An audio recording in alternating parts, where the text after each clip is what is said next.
You ask Tiger to solve. This deals with linear equations with one unknown.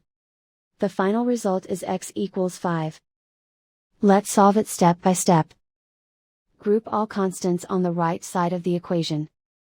Subtract 30 from both sides. Group like terms. Simplify the arithmetic.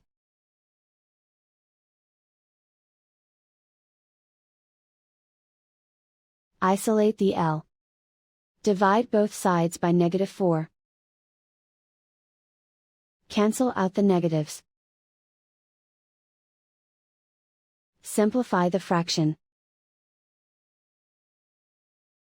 Cancel out the negatives.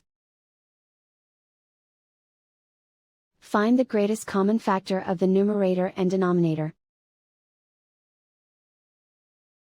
Factor out and cancel the greatest common factor.